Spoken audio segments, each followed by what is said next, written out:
자, 우리가 계속 사도행전을 쭉 살펴보고 있습니다. 사도행전에 나타나는 초대 그리스도인의 어떤 모습들을 보게 되면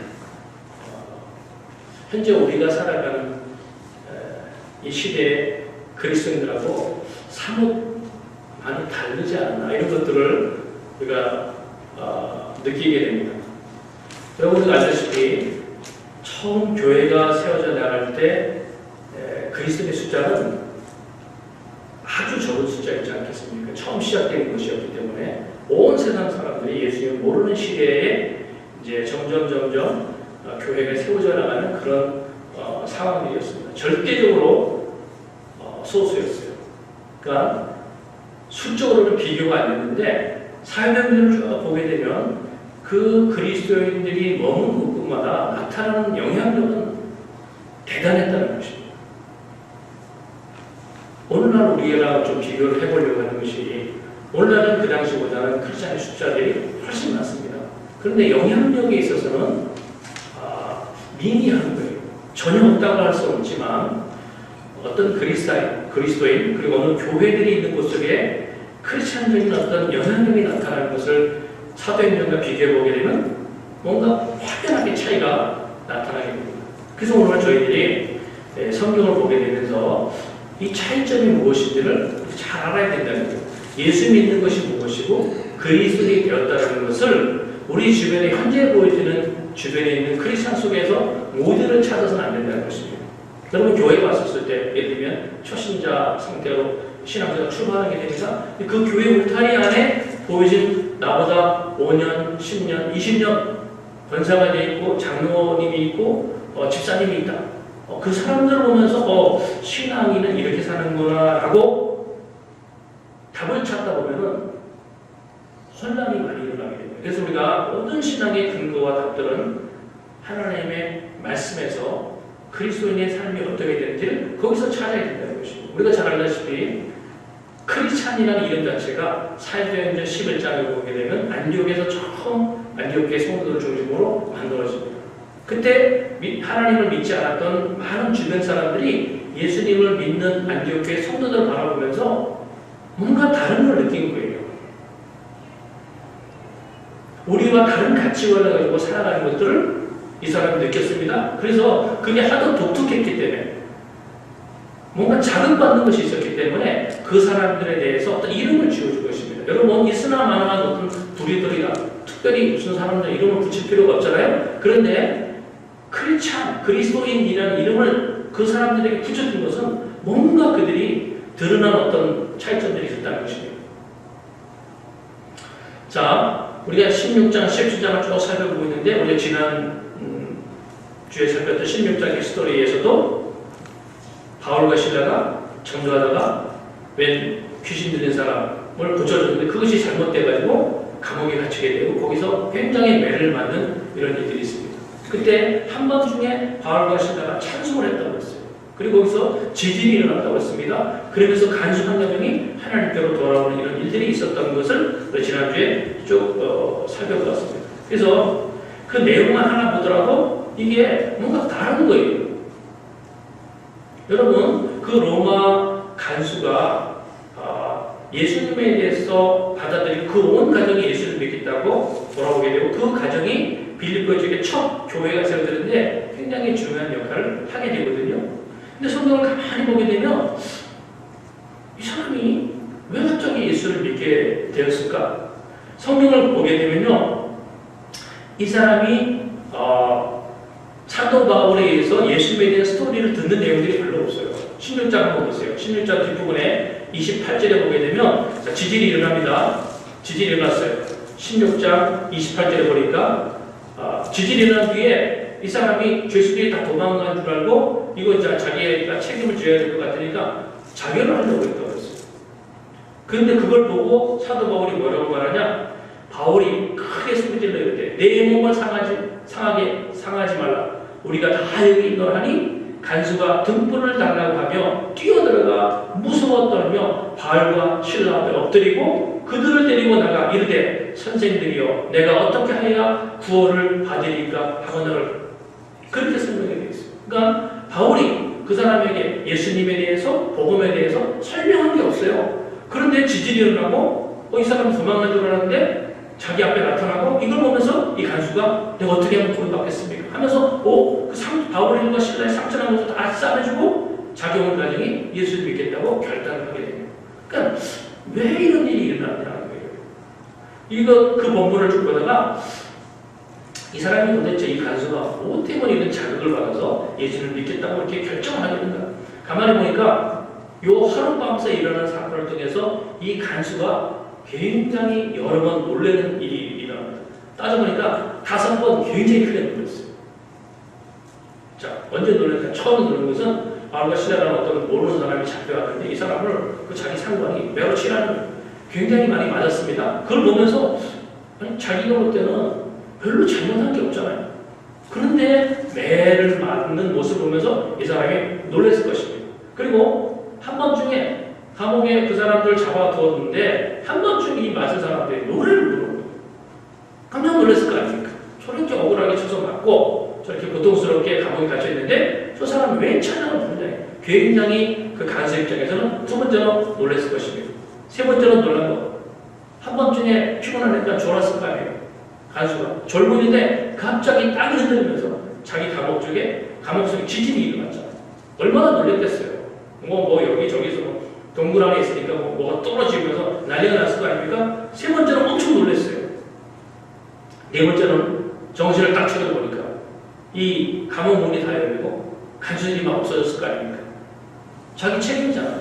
이 사람이 죽을 생각을 했던 것은 그것이 굉장히 중대한 일이었던 것 같아요. 근데 간수들이 없어졌을 것이라 생각하니까 이 사람이 자기 마음을 얼마나 놀랐겠어요. 굉장히 많이 놀랐을 것입니다. 네 번째는 놀랐어요. 그리고 5번째는 놀란 것이 도망간 줄 알았던 이 바울과 실라가 자기 눈앞에 그 등불이 다 꺼지고 그랬을 거 아닙니까? 깜깜한 일이 나타난 거예요. 우리가 여기 있다. 그거 보면서 내가 죽지 않았다 하면서 하루 밤새지만은요 이 사람은요 심장이 왔다 갔다 할 정도로 어마어마하게 놀라는 사건을 5번을 겪습니다. 이 5번의 충격적인 일을 겪으면서 이 사람 안에 세상적인 살아가는 삶의 상식과 모든 시스템들이 그냥 다 비워진 거예요. 이때 사도 바울과 실라가 매를 받고 밤중에 찬양하는 그 찬양을 통해서 굉장히 많은 어떤 감동들이 느껴지는 것 같습니다. 그냥 노래였지만 메시지가 이 간절히 들어온 것입니다. 그래서 이런 사건을 통해서 마음이 문이 열리면서 예수님을 영접하는 이런 일들이 일어나게 됐다는 것입니다. 그래서 예수를 믿었던 바울이나 실라 같은 사람들의 삶 가운데 엄청난 영향력이 있다. 숫자와 상관없는 영향력들이 있으니까 이 영향력들이 미쳐지는 곳마다 이렇게 엄청난 변화의 역사들이 일어났던 것을 보게 됩니다. 특별히 오늘 우리가 이제 17장은요, 사도 바울이 그 빌립보 지역에서 이제 나옵니다. 오래 있을 수가 없어 나오게 되고 그 근처에 데살로니가라는 지역으로 이제 옮겨져서 일어난 일입니다. 거기 사전에 보니까 뭐라고 기록되어 있습니까?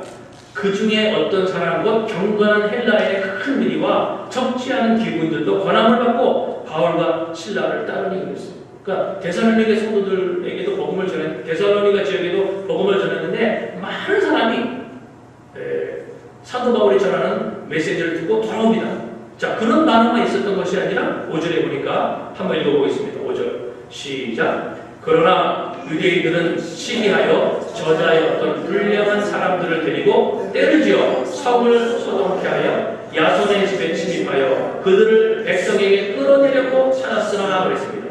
자, 무슨 말이냐? 사도 바울이 복음을 전할 때 반대하는 사람, 저항하는 사람도 있었다는 것인데 그 저항이 굉장히 심했다는 거예요. 거기 보게 되니까 5절에 유대인들은 시기하여 저자의 어떤 불량한 사람들 때문에 저자는 뭐냐면 그 지역에 있는 시장통 동네가 시장이 막 동네 시장들이 있잖아요. 그런 저자라고 합니다. 그 저자에서 불량한 사람들이 항상 있어요.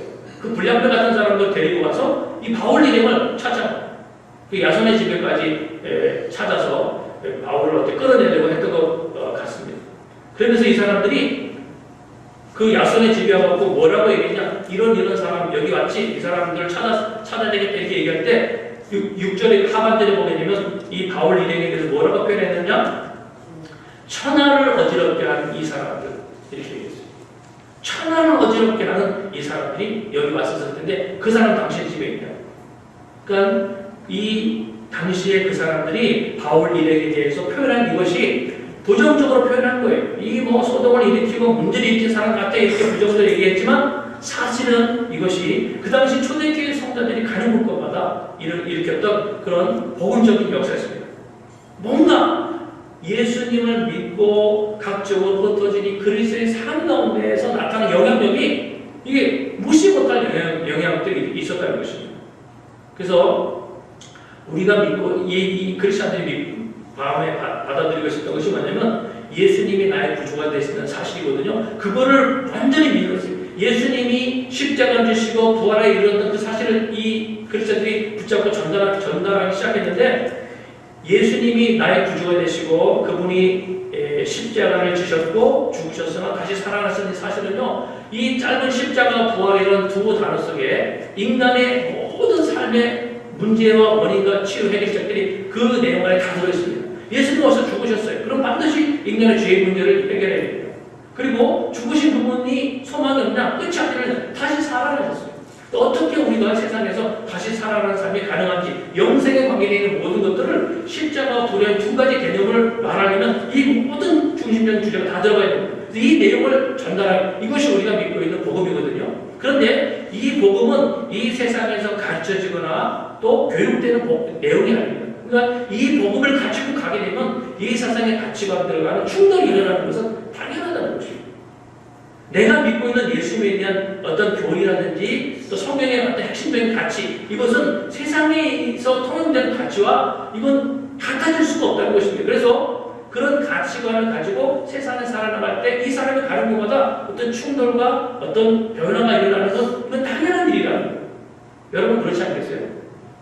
예수 믿는 이 가치관과 성경에서 말하는 이 모든 어떤 교리가 이 세상에서 통용되는 것과는 상향이 다르잖아요. 그래서 사도 바울 같은 경우 자기의 그 삶을 증거할 때 뭐라고 했냐면 고린도전서 4장 9절입니다. 고린도전서 4장 9절에 보게 되니까 이렇게 써 있어요.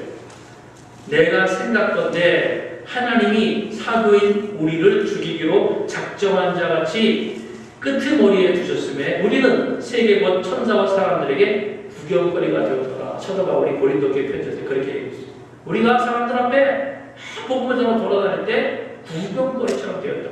여러분 우리가 구경거리처럼 되었다 이것이 이게 무슨 의미인지 빨리 와닿지 않습니다. 이게 무슨 표현이냐면 그 당시 배경으로 이해를 해야 됩니다. 자, 이 구경거리라는 것이 어떤 때 쓰여졌던 단어냐면요. 여러분 그 당시에는 전쟁이 많습니다. 그러면 로마 지리아에 있지 않습니까? 전쟁을 하게 되면 로마 장군이 전쟁을 하고 이깁니다. 이겨서 돌아올 때 그 지역 성으로 들어오게 됩니다. 그러면 성으로 들어올 때 장군이 앞서서 들어오게 되면 장군이 들어올 때 그 뒤에 어떤 사람들이 같이 따라 들어오냐? 정복했던 정복민들을 포로로 잡습니다. 남자든 여자든 포로로 잡으면 쇠사슬에 묶고 수백 명씩이라도 다 줄을 세워갖고 끌고 들어오는 거예요. 그래서 전쟁에서 내가 이겼다. 우리가 로마 군대가 이겼다. 이것을 나타내 보이기 위해서 장군 뒤에 그 모든 포로들을 같이 끌고 들어옵니다. 그 포로들을 주변에 있는 시민들이 보면서 보는 거예요. 야, 저 사람들은 우리 장군이 우리 로마 제국이 물리쳐갖고 저 포로들이 잡아왔구나 했을 때 시민들이 그 포로들을 바라보는 것을 그걸 구경거리라고 얘기하는 것입니다.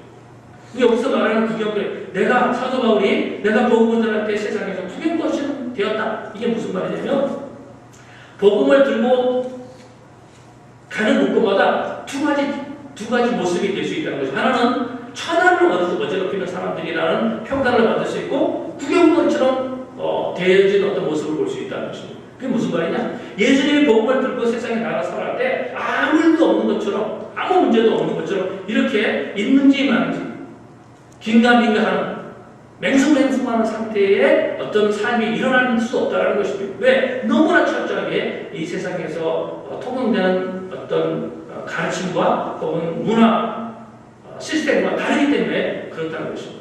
그래서 오늘 이런 내용들을 보게 되면서 저나 여러분들이나 나의 삶 가운데 하나님의 능력과 영향력들이 좀 더 강하게 드러나려면 어떻게 하면 되겠냐는 우리가 답을 성경에서 찾아야 되지 않습니까? 이거 책망하는 것이 아니라 내가 믿고 있는 믿음이 진짜 믿음인가? 우리가 초대교회 그리스도의 삶들을 보면서 보자는 것입니다. 예수님이 주인이 되시다. 이것이 이 믿음이 분명하게 되면 세상을 살아갈 때 이것이 다른 사람 앞에 드러나지 않을 수 없어요. 세상 사람들은 다 돈이 주인이고 이 세상에서 어떤 자기 꿈이 어떤 주인처럼 자기 인생을 끌고 나가면 돈을 쓰거나 시간을 쓰거나 모든 것들이 이 가치관대로 가면, 그러나 예수 믿는 사람들은 그게 아니잖아. 예수님을 믿는 사람들은 하나님이 주인이에요. 하나님이 주인이시기 때문에 그 주인이신 하나님이 기뻐하시는 우스운 수준을 가지고 자기에서 돈을 쓰는데 시간을 쓰는 다른 거예요. 그러니까 주변 사람들이 볼 때 당연히 왜 그러지? 그러면서 영향력이 반드시 드러날 수밖에 없다는 것입니다. 그리고 충돌이 일어날 수밖에 없다는 거예요. 자, 그리고 우리 첫째로 우리가 살펴보려고 하는 것이 오늘 본문을 가지고 왜 하나님을 따르는 당시의 그리스도인들을 세상으로 보내서 천하를 어지럽히는 것과 같은 그런 변화를 일으키는 삶으로 이 예수 믿는 사람들을 이끌어가냐는 거예요. 가는 곳마다 이런 변화가 일어나지 않습니까? 왜 하나님은 이 소수의 이름 없는 사람들을 통해서 가는 곳마다 천하를 어지럽히는 것과 같은 어떤 역사를 일으키게 성령을 주시고 말씀을 보내셔서 이런 역사를 일으켰지 않습니까? 왜 그렇게 하셨을까? 첫 번째 예를 들면 하나님 입장에서 볼 때는 이 세상이 망가져 있다는 것입니다. 우리가 볼 때는 세상이 그냥 뭐 도덕적 타락이 좀 있고 해도 문제가 있고 해도 그래도 잘 돌아가는 아니야 이렇게 생각할 수 있는데, 세상을 창조하신 하나님 입장에서는 세상이 완전히 망가져 있다는 거예요.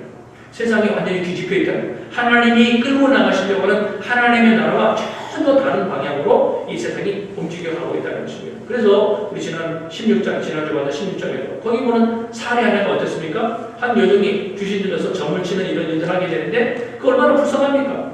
종이고 그 귀신이 들려가지고 그냥 미래적으로 헛소리 하는 거예요. 근데 그거는 사람들이 점 치는 건 줄 알고 돈을 주고 그 여종이 점을 치게 하고 주인은 또 그것을 그 여종의 문제점들을 고쳐주기보다는 이용해 먹지 않습니까? 망가져 있는 거예요. 한 사람의 인권이라든지 그 어떤 삶의 어떤 힘든 이런 부분들에 전혀 고려가 없고 그냥 돈만 벌어야겠다는 모습으로 살아가고 있습니다. 이게 뒤집혀져 있다는 것입니다. 그러면 세상이 이렇게 뒤집혀져 있었을 때 하나님이 세상으로 그리스도인들을 파송하시면서 하나님이 원하신 것은 이 뒤집혀진 망가진 세상 이런 사람들을 고치고 돌이키고 싶으신 것이 하나님의 목적입니다. 그러면 그리스도인의 역할이 뭐야 되냐면 이 세상에서 예수님이 표현하신 걸 보게 되면 누룩 역할을 좀 하는 거죠. 누룩. 세상이 다 무너져 있는데 거기서 뭔가 소금 역할, 누룩 역할을 할 수 있는 사람이 되게 하기 위해서 하나님이 저와 여러분들을 불러 세우셨습니다. 여러분, 우리 빵 만들 때 반죽해갖고 누룩을 넣으면 그 밀가루가 어떻게 됩니까? 이만큼 있던 밀가루가 이렇게 커집니다. 3배, 4배로 막 커집니다. 그래서 빵을 만들지 않습니까? 누룩이 빠지면 맛있는 빵을 만들 수가 없습니다. 하나님께서 저나 여러분들의 삶을 통해서 이루고 싶어 하신 것이 세상에서 영향력이 있는, 영향을 줄 수 있는 그런 누룩 역할을 좀 하라. 그럼 누룩은 양이 문제가 아닙니다. 밀가루가 있으면 밀가루에 비해서 아주 적은 양이라도 들어가면 엄청나게 부풀리는 이런 역사가 만들어집니다. 소금도 마찬가지잖아요. 음식을 만들고 뭘 만들었을 때 소금을 넣게 되면 그래서 소금을 넣는데 아무 음식의 맛의 변화가 없다. 그런 일은 없잖아요. 진짜 그것이 소금이면 소금에 들어가면 짠맛이 반드시 날 수밖에 없다는 것입니다. 그래서 하나님이 이끌어 나가시려고 하는 하나님의 나라, 하나님 교회를 통해서 뭔가 역사를 이끌어 나갈 때는 숫자 싸움이에요. 여러분, 가짜 소금을 한 바켓을 갖다가 어떤 음식에 넣었어요. 가짜 소금을. 아무 양의 싸움이 아니라는 것입니다. 당시 초대교회 성도들이 왜 가는 곳마다 천하를 어지럽히는 사람들이라는 어떤 소리를 들으냐? 살아있는 거예요. 소금이 없고 진짜 누룩이었다는 것입니다. 그러니까 정말 그 안에 생명이 있으면 그가 가는 곳마다 이런 반응과 역사와 변화가 일어나는 것, 이것은 당연한 일이었다는 것입니다. 예수님께서 제자들을 세상으로 보내는 일을 훈련시킵니다. 그죠? 다 말씀 전하고 가르친 다음에 세상으로 보냅니다. 그때 예수님께서 보내실 때 뭐라고 말씀하시냐? 누가복음 12장 51절 보니까 내가 세상에 화평을 주려고 온 줄 아느냐? 내가 너희 이름이 아니라 도리어 분쟁하게 하려 합니다. 그렇게 말씀하셨어요. 그러니까 진짜 하나님을 믿는 복음을 붙잡고 예수 믿는 사람이 되어 있으면 그가 살아가는 삶 속에 분쟁이 일어나는 이런 일들이, 충돌이 일어나는 이런 일들이 일어나는 것이 이상한 일이 아니라 당연한 일입니다. 그 당연한 일 속에서 하나님의 함께하실 것이니까 거기 버티고 있으라. 그러면 하나님의 나라가 세워져 나가도록 역사에 나가실 것이다. 이것이 하나님이 계속 성경을 통해서 우리 가운데 가르쳐 나가는 부분입니다. 그래서 근데 어떻게 그런 일을 해야 되느냐? 데살로니가 성도들의 모습들을 보게 되면 데살로니가에 바울이 전도를 할 때 모습들을 보게 특징이 있었어요. 왜냐면 사도행전 내용을 보게 되면요, 다 지역지역 돌아다니면서 바울이 복음을 전하지 않습니까? 근데 데살로니가 교회의 스토리를 성경에 써놨어요. 똑같은 일을 했는데 여기 그 기록을 성경에 쓰는 것은 이 데살로니가 지역에서 뭔가 복음을 전파하는 이 일을 한 것이 뭔가 우리가 붙잡을 것이 있다는 것입니다. 여기 데살로니가 지역에 사도 바울이 얼마 동안 복음을 전했다고 얘기하고 있냐면 얼마 동안 했다고 그랬죠? 성경에 보니까 얼마 동안? 3주입니다. 3주. 딱 3주 했는데 많은 사람이 하나님께로 돌아오는 이런 역사들이 일어납니다. 그때 보게 되면요, 그 했던 내용이 그 2절 말씀 보세요.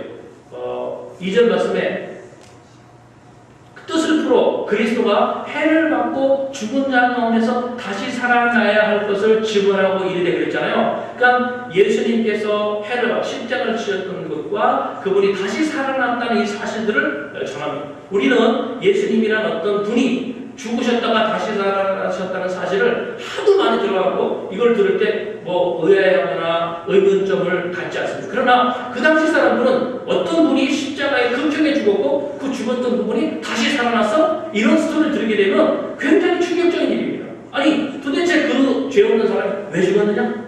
그리고 어떻게 죽었던 사람이 다시 살아났냐? 관심을 가질 수밖에 없습니다. 그래서 사도 바울이 복음을 전할 때 이렇게만 전했는데도 불구하고 거기 보게 되면 사도 바울은 특별한 게 없어요. 2절에 말씀하고 있는 예수님이 십자가에 달리셨다가 그분이 다시 살아나셨다. 이 내용 전했어요. 그런데 데살로니가 지역에 있는 많은 사람들이 예수님 하나님께로 돌아오는 이런 일들이 일어났다라고 얘기하고 있습니다. 이게 우리에게 뭘 가르치느냐? 여러분, 우리가 복음을 전하고 세상에 영향을 미치는 것이 우리가 하고 있는 대단한 열심이나 어떤 능력이나 배경, 백그라운드 이런 것들이 막 필요한 것이 아니라는 거예요. 데살로니가에 어떻게 처음 교회가 세워졌는지 보라는 것입니다. 바울과 실라가 하나님이 정말 나의 인생의 구주가 되는 것을 딱 믿고 예수님이 어떻게 하셨는지를 본 그대로 가서 전달한 거예요. 그런데 능력이 나타나는 것입니다. 무슨 말이냐? 우리가 알고 있는 예수님에 대한 십자가 사건과 부활 사건은 굉장히 강력한 능력이 담겨져 있다는 것입니다. 생각해 보세요. 하나님이 죄 가운데 있는 세상 사람들에게 하나님의 나라가 전파되게 하기 위해서 어떤 메시지를 딱 담아주시는데 이 메시지는요, 사람의 지혜와 상식을 뛰어넘는 것입니다. 그래서 하나님이 만드신 것이 그 하나님이신 그분이 이 땅에 오셔서 십자가를 지시는, 이것은 사람의 지혜로는 생각해낼 수 없는 거 아닙니까? 어떻게 하나님이 인간의 몸을 입고 세상에 오셔서 십자가에 가서 죽냐는 거예요. 인간을 회복하기 위해서 그런 아이디어를 낼 수 있는 것은 사람의 머릿속에 나올 수 있는 것이 아니에요. 근데 하나님이 그런 계획을 디자인하셔서 그대로 하셨어요. 그리고 그분이 살아나시겠습니다. 그러니까 예수님의 십자가 사건과 부활 사건은 자체만으로도 강력한 능력이 있기 때문에 누구든지 그 사실을 진짜 믿고 예수님 나의 구주가 되신다는 사실을 딱 믿고 그 내용을 딜리버리만 하게 되면 하나님 이런 역사를 일으키셔 나간다는 것입니다. 실제로 사도 바울이 복음을 전할 때, 예를 들면 그 파포스 섬에 가서 복음을 전할 때 그 지역에 있었던 총독이 하나님께 돌아오지 않습니까? 이따가 시험 문제에 나옵니다. 총독 이름. 이 총독이 돌아오잖아요. 그 섬에 있었던 어떤 사람이 총독이 있는데 예수님의 스토리를 전하면서 이분이 예수 믿겠다고 돌아오지 않습니다. 루디아라는 사람. 이 사람도 바울이 복음을 전하는데 쉽게 돌아와서 빌립보 교회가 세워졌는데 영향력 있는 역할들을 하게 됩니다. 그러니까 참 이 우리가 믿고 있고 붙잡고 있는 이 복음이 복음 자체가 능력이 있는 거예요. 그래서 그 복음을 전달할 때 우리에게 뭐 대단한 능력이 또다시 필요한 것이 아니라는 것입니다. 문제는 그 복음을 딜리버리하는 나에게 어떤 부분이 준비되어 있어야 됩니다. 하나님 우리에게 그것을 가르쳐가고 있습니다. 그래서 우리가 복음 자체가 이 예수님 십자가의 복음, 부활의 복음 자체가 능력이 있기 때문에 이제는 그 복음을 전달하는 사람이 내가 중요한데 하나님이 어떤 사람을 주로 쓰셨는지를 성경을 통해서 많이 보게 되면 구약 성경에 수많은 사람이 나오는데 그 사람들 중에 하나의 공통점이 있습니다. 여러분 하나님이 쓰셨던 사람들 보게 되면 직업도 다 다양합니다. 신분도 다양해요. 나이도 다양하고 모든 성향도 다양합니다. 다 다양한 사람들을 다 사용하셨는데 그 모든 사람들을 쓰실 때 한 가지 중요한 공통점이 있다는 것입니다. 자, 우리가 성경 한 구절을 좀 잠깐 보겠습니다. 자, 우리 출애굽기에 나와 있는 내용인데 8장 5절을 여러분이 한번 읽겠습니다. 시작.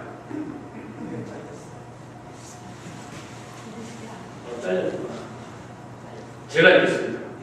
여호와께서 모세에게 이르시되 아론에게 명령하기를 내 지팡이를 잡고 보이죠? 같이 읽겠습니다. 내 팔을 강들과 문화들과 못 위에 서서 개구리들이 애굽 땅에 올라오게 하라 할지니라. 자, 하나님이 모세를 사용하십니다. 그럼 모세 어떤 점이 있길래 하나님이 모세를 사용하셨냐는 거예요. 거기 보게 되면 자 10가지 재앙이 이제 이스라엘 백성들이 애굽에서 살 때 나타나지 않습니까? 그때 하나님 모세를 쓸 때 모세에게 거기 개구리 재앙을 일으킬 때 한 일입니다. 하나님 모세에게 뭐라고 하냐면 모세와 아론이 이제 바로 앞에 갔습니다. 뭐라고 하나님 모세에게 말씀하시냐? 여호와께서 모세에게 이르시되 아론에게 명령하기를 내 지팡이를 짚고 내 팔을 강들과 문화들과 못 위에 펴서 개구리들이 애굽 땅에서 올라오게 하라 그렇게 얘기했어요. 모세하고 아론이 같이 섰습니다. 근데 하나님이 모세에게 뭐라고 그랬냐? 아론한테 명해서 아론이 지팡이를 저 강에다 이렇게 팔을 펴라는 거예요. 그러면 개구리들이 올라올 것이 얘기합니다. 생각해보세요. 어떤 일을 하려면 하나님이 모세한테 직접 하게 하면 되잖아요. 지팡이도 있으면 모세가 네 지팡이를 가지고 이렇게 들어도 되잖아요. 그러면 하나님이 모세한테 아론한테 시키지 말고 하나님 제가 저도 지팡이 있으면 제가 해도 됩니다. 그럴 수 있어요. 근데 개구리 지팡이인데도 하나님 아론한테 시키라고 했어요. 그리고 거기 보게 되면 16절에 보게 되면 티끌 제안을 할 때가 있습니다. 티끌 제안 16절 한번 읽어보겠습니다. 시작. 여호와께서 모세에게 이르시되 아론에게 명령하기를 내 지팡이를 들고 땅에 티끌을 치라 하라. 그것이 애굽 땅 온 땅에서 네가 되리라. 티끌이 이로 바뀌는 제안을 할 때도 하나님이 아론의 지팡이도 이렇게 하라고 시켰어요. 이런 내용들을 봤을 때 보게 되면 모세가 이런 하나님 말씀에 대해서 하나님 제가 해도 됩니다. 저도 지팡이 있어요. 이렇게 말하는 것이 전혀 없습니다. 뭐냐? 하나님이 시킨 그대로 하게 됩니다. 하나님이 시키신 일이 모세의 입장에 생겼을 때 이해 안 되는 부분이 참 많이 있어요. 근데 성경을 많이 보게 되면 모세는 하나님이 시키는 그대로 순종합니다. 여러분 모세를 통해서 광야를 돌아다닐 때 하나님이 시키신 일 중에 정말 이해 안 되는 게 얼마나 많이 있었습니다. 그래서 이스라엘 백성들이 뭐 우리를 죽이러 왔느냐? 우리를 광야에서 목말라 죽게 만들고 얼마나 이스라엘 백성들이 불평을 많이 합니다. 근데 모세가 불평한 게 없어요. 그러니까 하나님 어떤 사람을 쓰시네? 하나님이 저와 여러분들을 세상에서 사용하시기 원하십니다. 하나님이 저와 여러분들에게 하나님의 목적을 드러내시기 위해서 여러 가지 환경적인 복도 주시기 원하세요. 어떤 사람, 어떤 기준을 하나님 찾냐는 것입니다. 사람이 갖고 있는 열심, 사람이 갖고 있는 어떤 재능, 환경적인 어떤 여유, 이런 것들이 하나님의 관심사니까. 그 사람이 갖고 있는 탁월한 능력과 경험, 하나님 그것을 주목하시느냐?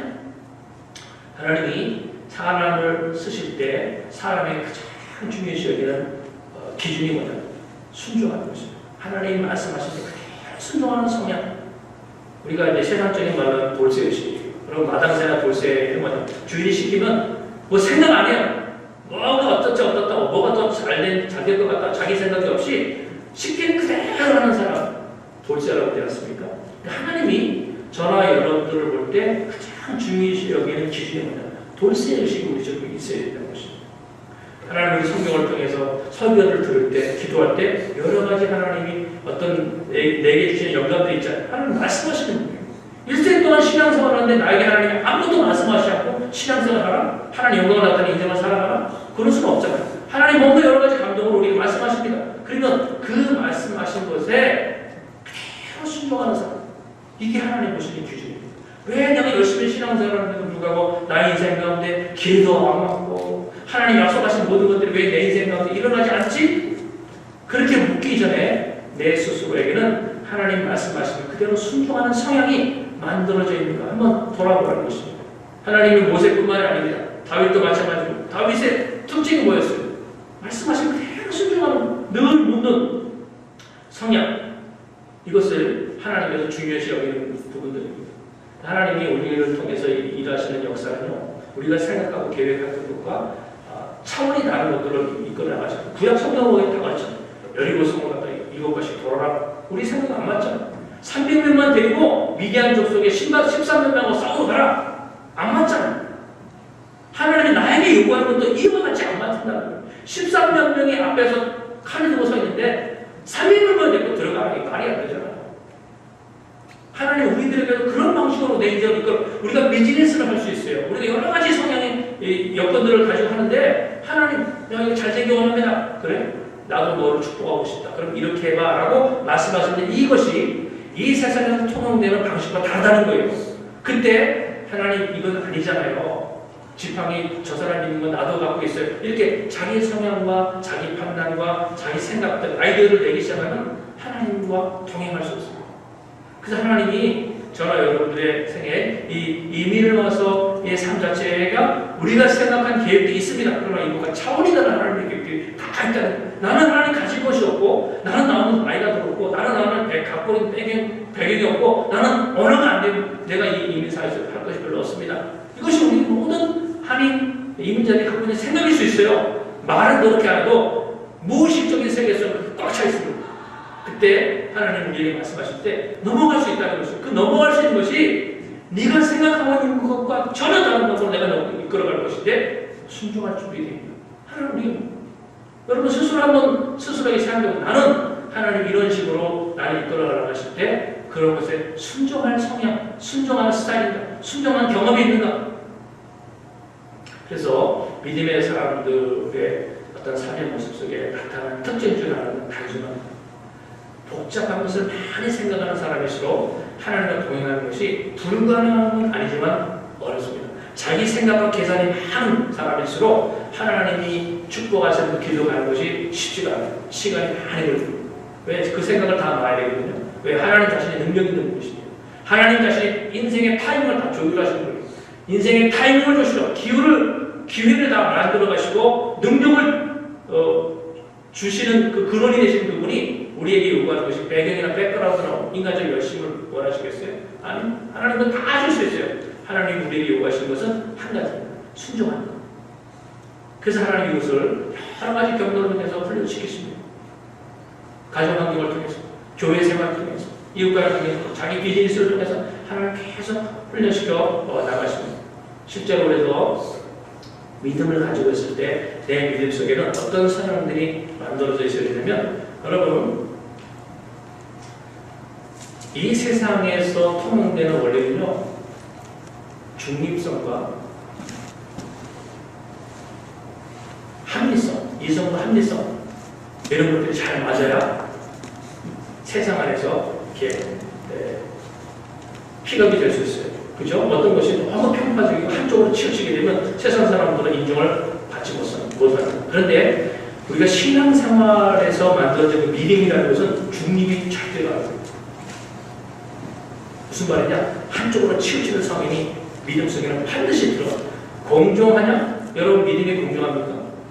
믿음은 공정하잖아요. 믿는다, 하나님을 믿는다는 것은 뭐냐면 공정한 게 아니에요. 이 세상에는 우리가 의지할 것들이 하나님 말고도 많습니다. 물질적인, 개인적인 능력, 이 세상의 어떤 속에서 자기 스펙을 쌓아가는 모든 것들, 이게 다 필요해요. 이게 합리적인 것입니다. 근데 믿음이라는 세계로 딱 들어오게 되면 하나님이 우리에게 한 가지 편파적이 되고, 하나님 위에 다른 걸 의지하지 마. 하나님 우리에게 얘기한 거예요. 하나님, 나는 몸을 갖고 있으니까 세상을 살아나가니까 세상적인 방법과 세상에서 어떤 환경적인 것들도 준비해야 되지 않아요? 이렇게 접근하게 되면 하나님에 대한 신뢰와 믿음이 반드시 문제가 생기게 되어 있어요. 하나님 우리에게 요구하시는 것은 하나님 한 번만 보고 하나님 말씀하시는 원리를 붙잡고 그걸로 가는 것입니다. 이게 좀 무슨 말인지 이해가 안 될까 봐 잠깐 예를 들면 이렇습니다. 자, 어떤 남자 청년 하나 있다 칩시다. 결혼 정년기예요. 마음에 드는 아가씨가 3명 있어요. A, B, C 있다고 칩시다. 근데 다 마음에 들어요. 장단점이 다르지만 공평하게 대하고 싶다고 해서 A라는 아가씨, B라는 아가씨, C라는 아가씨를 똑같이 난 공정하게 대하고 사랑할 거야. 이 청년 결혼할 수 있습니까? 그렇게 돼서 땅만 맞습니다. 할 수 없어요. 그럼 이 사람이, 이 청년이 결혼을 하기 위해서는요, 그 사랑에는 편파적이 돼야 돼요. 한 사람만 선택해야 돼요. 어떤 이유든지 한 사람만 또 선택하고 나머지 사람 입장에서는 분명히 공정하지 않은 거예요. 그러나 사랑을 선택하는 결정이 딱 나오려면 편파적이에요. 그래서 믿음, 소망, 사랑, 이 모든 영역은 공정으로 따지는 게 아니에요. 한쪽으로 치우칠 수밖에 없다는 것입니다. 그러면 우리가 신앙생활할 때 그 믿는 믿음이 뭐냐? 하나님 한 분을 선택하는 거예요. 그럼 당연히 이 세상적인 것들에 대해서 놓는 것이 있어야지, 세상도 붙잡고 하나님도 공정에 붙잡고 내 인생의 미래를 설계하면서 나가겠다. 그 속에 하나님 일하시느냐? 아무것도 없다는 거예요. 그래서 하나님이 함께 하시지 않기 때문에 세상을 유동시켜 나가거나 천지를 유동시켜 나가는 역사도 당연히 일어나지 않는다는 것입니다. 하나님이 우리에게 시간이, 자, 나이가 50이든 60이든 어쨌든 하나님 우리 인생에 시간을 주셨어요. 그 시간 속에 하나님 일을 시키시는 것이 있다는 것입니다. 그때 우리에게 요구하시는 믿음이 하나님 쪽으로 완전히 돌이키라 했습니다. 머뭇머뭇거리는 상태 가지고는 하나님의 역사를 이룰 수 없어요.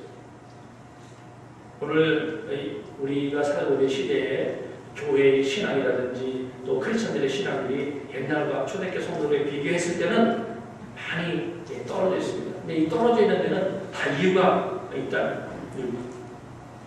시간이 없으니까 다 살펴볼 수 없으면 제가 2가지만 오늘 살펴보고 오늘 결론을 짓겠습니다. 왜 현대 크리스천들의 신앙들이 이렇게 약화되어 있는가? 교회의 신앙도 초대교회와 달리 이렇게 약화되어 있습니다. 여러분, 그 엘리스터 맥그리스라고 하는 사람이 유명한 책 하나 썼는데 기독교의 미래라는 책을 썼어요. 아주 유명한 책입니다. 이때 이분이 현대 교회의 신앙이 왜 이렇게 약화되어 있는가라는 것을 진단하면서 한 가지 아주 의미 있는 진단을 했습니다. 신학 교육을 신학교에서 직업인들에게 맡겨서 교회의 신앙이 약화될 때 이렇게 구성을 합니다. 여러분, 신학교가 있어요. 그럼 신학 교수들이 있습니다. 신학은 뭐냐? 하나님에 대한 신앙을 또 학문적인 것들을 가르치는 곳인데 그 가르치는 일을 직업인들에게 맡겨놔서 이런 문제들이 생겨나고 있다는 것입니다. 왜냐하면 신학교 들어가서 신학을 배우는 이 모든 것들은 하나님과 관계된 어떤 이 관계 속에 나오는 불꽃 튀기는 사랑이라든지 믿음 이런 것들에 대한 강조점을 두기보다는 성경에 대한 하나님에 대한 분석적이고 학문적인 것으로 접근을 합니다. 여러분, 실제로 신학교 들어갈 때는 다 신학생들이 뜨겁습니다. 가슴이 불덩이처럼 돼요. 신학교를 한 몇 년 다니다가 졸업할 때 되면 이게 다 냉랭해져 있습니다. 왜냐하면 성경을 이 세상에서 공부하는 방식으로 학문적으로 합리성, 객관성을 가지고 성경도 연구를 하는 것입니다. 혹시라도 이 성경을 연구하다 거기에 믿음을 실어가지고, 예를 들면 여리고성을 돌았는데 여리고성이 다 무너졌습니다. 이것은 자기 어떤 믿음을 가지고 접근하게 되면 오케이, 이해가 됩니다. 그러나 학문적으로 접근하게 되면 일어날 수 없어요. 객관적으로 합리적으로 이거는 일어날 수 없는 일이다. 그런데 그것을 갖다가 나는 그걸 믿습니다 라고 접근하게 되면 신학교에서는 점수를 안 줍니다. 그 네 믿음이고 이 내용에 대해서 학문적이고 보편적인 객관적인 근거를 대라 이렇게 접근을 하고 가르치다 보니까 신학교에서 신학을 가르치면서 믿음의 영역이 떼어져 버렸어요. 그러니까 믿음하고 신학이 분리가 된 상태로 목사 선생들이 가르쳐줍니다. 그러다 보니까 이 신학생들이 4년 동안 믿음에 관계된 것들을 제껴놓고 학문적인 것만 공부를 했어요. 신학교 졸업하게 되면 믿음의 영역들이 너무나 다 떨어져갖고 그냥 학문 성경 지식만 알아가지고 나오니까 이것이 점점 더 지나가게 되면서 그 사람들이 교회를 가게 돼요. 당연히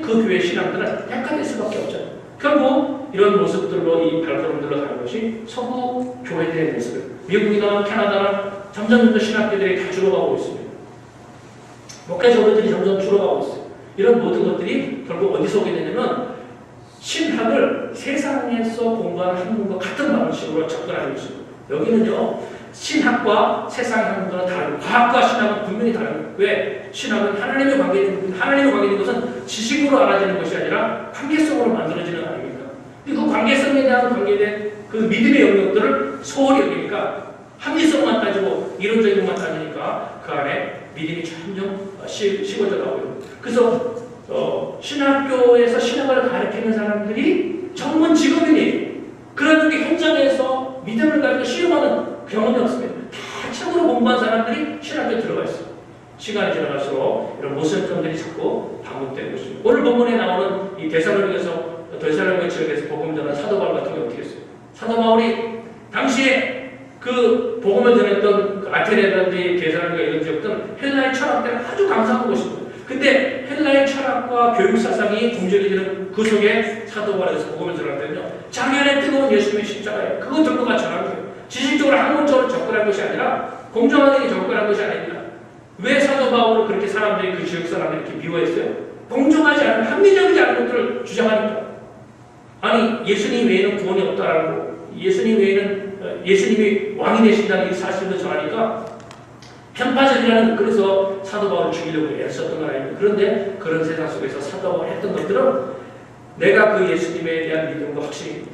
아무도 나를 괴롭게 하지 마. 예수님의 흔적이 내 안에 하면서 받아들이든 받아들이지 않든 예수님의 십자가의 복음을 전달하기 시작합니다. 그런데 그 전달하는 것이 비합리적이에요. 상식에 맞지 않아요. 하나님 맡겨졌어.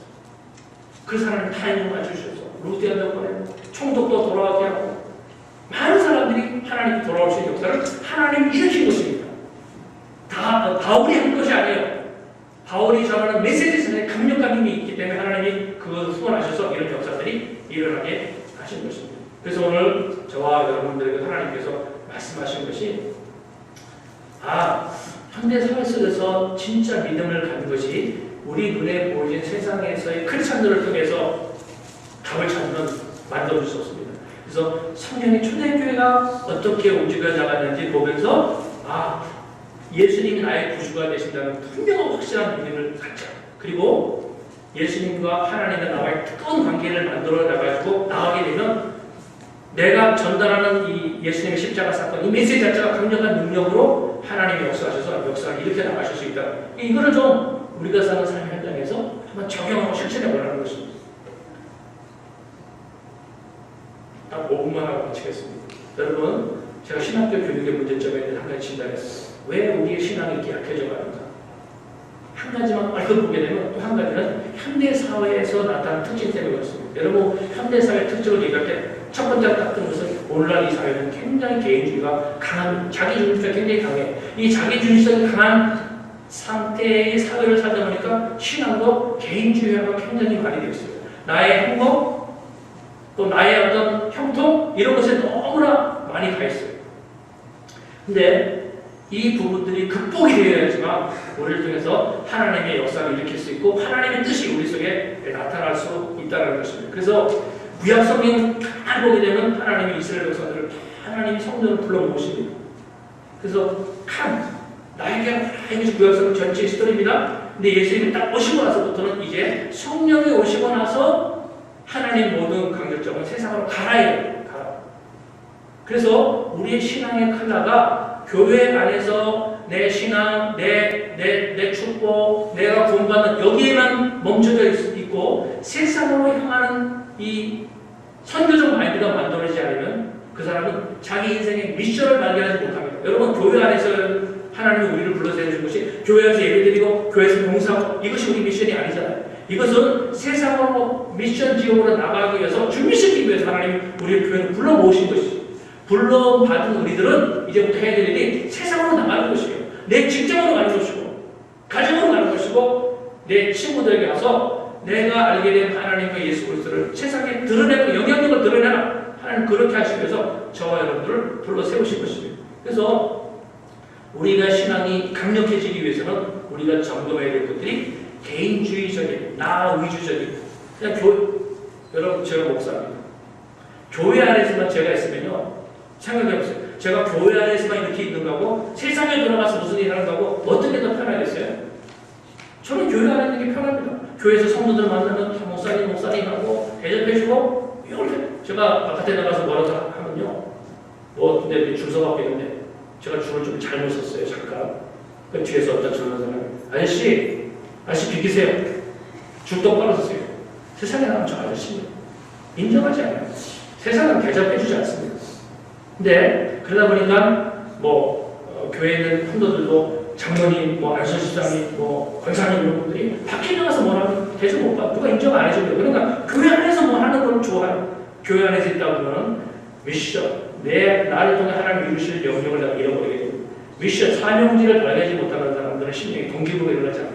그냥 기도하고 예배드리는 것에 만족합니다. 신앙이 참 약화되는 것이. 왜 그러지? 왜 열정이 없지? 왜 기도의 동력이 일어나지 않지? 현장으로 가지 않았습니다. 하나님은 저와 여러분들을 불러세우시고 이민사회 속에서 현장으로 불러세우시고 현장에 나가서 여기 위니펙만 해도 이민자들의 삶을 보게 되면 정말 어렵고 힘든 사람이 얼마나 많죠. 경제적인 어떤 정착 문제를 떠나서도 그 개인 안에 부부 사이나 자녀 간의 문제가 여러 가지 도와줄 문제가 많이 있어요. 근데 잘 모릅니다. 접촉하지 않아요. 하나님은 원하시는 그 사람들과 접촉해서 복음을 전달을 하나님의 계획들이 그렇게 해야지만 하나님의 역사를 이뤄낼 수 있으니까. 그래서 한국만 비교해보세요. 한국이 우리가 살고 있는 시대가 50년 신앙생활을 해왔습니다. 30년 전, 40년 전에 한국의 교회와 크리스천들의 신앙은 뜨거웠어요. 그러나 지금 많이 개인주의가 되다 보니까 영향력이 없습니다. 50년 전, 특히 100년 전 복음이 막 들어올 때 한국은요, 기독교 비율이 1.5%입니다. 그 당시 조선 말기에 국민들의 숫자가, 백성들 숫자가 1600만입니다. 그 중에 크리스천들의 비율이 1.6%밖에 안 됐어요. 그런데 영향력은 굉장히 강력했습니다. 우리가 알다시피 3.1 운동할 때 민족 대표들이 명단이 33명이잖아요. 그 33명 중에 16명이 크리스천들입니다. 우리가 잘 알고 있는 도산 안철호 선생, 미국에서 여러 가지 운동을 하다가 한국으로 들어와서 조선 말기 때 그 독립운동들을 하기 위해 승자들을 만들었던 아주 대표적인 분이 안철호 선생 아닙니까? 그 사람도 크리스천이에요. 그러니까 크리스천들이 비율로는 1.6%밖에 안 됐지만 굉장히 사회의 모든 영역에 영향을 미치고 있습니다. 오늘날은 어떻게 됐습니까? 다 축소돼 버렸어요. 그냥 교회 안에서 열심히 기도하고 예배드리고 교회 봉사하고 여기에 만족돼 있다 보니까 시간이 한 30년 딱 지나면서 미션, 현장을 잃어버리니까 신앙이 너무 약해집니다. 해야 할 일이 보이지 않는데 무슨 동력이 나와요? 축구를 예를 들어보세요. 국제 경기가 계획이 되어 있어야지만 열심히 뛰지. 연습만 하는데 직접 축구 게임이 일어나지 않으면 그 선수는 열심히 운동을 안 하게 되어 있습니다. 그래서 오늘 이 바울이 대사로를 지어 빌립보 지역에 복음을 전하면서 왜 이런 역사들을 일으켰습니까? 이 사람들로서 왜 이렇게 천하가 요동되는 이런 역사들이 일어나는지 우리가 한 두 가지를 살펴보았습니다. 하나님이 우리들에게 계속 말하는 그 개인주의적인 신앙에서 극복되고 하나님의 나라를 거기서 현장에서 자기 미션을 발견하고 우리가 2019년 한 해 동안 미션을 처치를 이루라고 했어요. 하나님은 그 말씀을 계속 말씀하십니다. 내가 너를 불러 세우신 것이 예수 믿은 지 5년이 지나고 10년이 지났는데 자기가 뭘 해야 되지? 미션의 영역들이 눈에 보이지 않는 사람이 어떻게 신앙의 동기부여가 일어나겠어요? 어떻게 헌신이 일어나겠습니까? 그래서 이런 부분들을 잘 점검하세요. 하나님 나에게 주신 미래가 앞날이 맨눈에 될지라도 그 시간들은 굉장히 가치 있는 것이 계획되어 있습니다. 누구든지 준비만 되면 우리에게 주신 복음 자체가 능력이기 때문에 딜리버리만 하라고 하나님의 역사가 일어날 수 있습니다. 이런 내용들을 마음속에 잘 새겨두시면서 2019년 마지막을 잘 보내시기 바랍니다. 자, 우리 1, 2분 동안만 합심해서 우리 자신을 놓고 2019년을 잘 마무리 질 수 있도록 성령님 깨우쳐 주십시오. 분별할 수 있도록 기도해 주십시오. 합심해서 통성으로 기도하겠습니다.